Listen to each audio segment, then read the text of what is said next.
नमस्कार मित्रांनो, भाभा अनुसंशोधन केंद्राने देशातील पहिली उर्वरित केळीची वाण ट्रॉम्बे बनाना म्युटंट -9 विकसित केली आहे. केंद्र सरकारने कावेरी वामन हे अधिकृत नाव या वाणाला दिले आहे. भारताच्या कृषी क्षेत्रासाठी हे एक महत्त्वाचे पाऊल ठरले आहे. या महत्त्वाच्या संशोधनानंतर भाभा अनुसंशोधन केंद्राने विकसित करून प्रत्यक्षात जारी केलेले हे पहिले फळ पीक ठरले असून आता संस्थेकडील सुधारित पिकाच्या एकूण वाणाची संख्या 72 झाली आहे. आयनकारी किरणोत्सर्गाचा वापर करून बागायती पिकाच्या सुधारणेत क्रांती घडविण्याच्या दिशेने हे एक महत्त्वाचे पाऊल ठरले असल्याचे अणुऊर्जा विभागाचे सचिव आणि अणुऊर्जा आयोगाचे अध्यक्ष डॉ. अजित कुमार मोहंती यांनी म्हटले आहे. भारतीय कृषी संशोधन परिषदेच्या अखत्यारीतील तिरुचिरापल्ली इथल्या राष्ट्रीय केळी संशोधन केंद्राच्या सहकार्याने कावेरी वामन ही जात विकसित केली जात आहे. या वाणाचे उत्पादन ग्रांडे नेन या लोकप्रिय प्रकारांतर्गत घेतले गेले आहे. या अंतर्गत उपयुक्त उत्परिवर्तन घडवून आणण्यासाठी गॅमा किरणोत्सर्गाचा वापर करण्यात आला होता.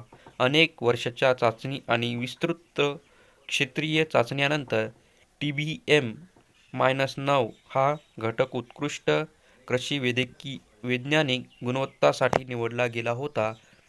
कावेरी वामन या जातीमुळे जास्त प्रमाणात लागवड केल्या जाणाऱ्या ग्रांडे नेन केळीची लागवड करणाऱ्या शेतकऱ्यांना मोठा फायदा होईल असे सांगण्यात येत आहे.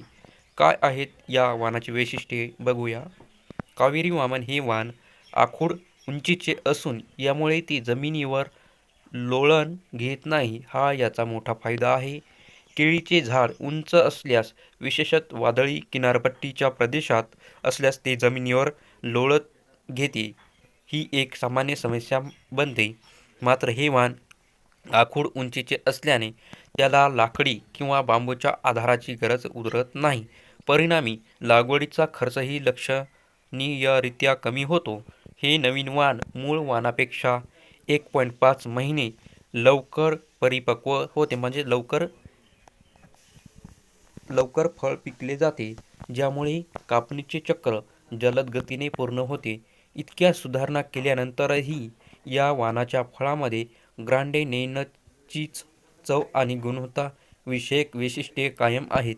हे वाण जास्त घनतेच्या लागवडीसाठी आणि टेरेस गार्डनिंगसाठीही उपयुक्त आहे, म्हणजेच तुम्ही छतावर सुद्धा लावू शकता. यामुळे व्यावसायिक तसेच घरगुती अशा दोन्ही प्रकारच्या शेतकऱ्यांसाठी हे वाण जास्त आधार देणारे ठरणार आहे. तर ही माहिती तुम्हाला चांगली वाटली असेल तर आमच्या चॅनलला सबस्क्राईब करा. धन्यवाद.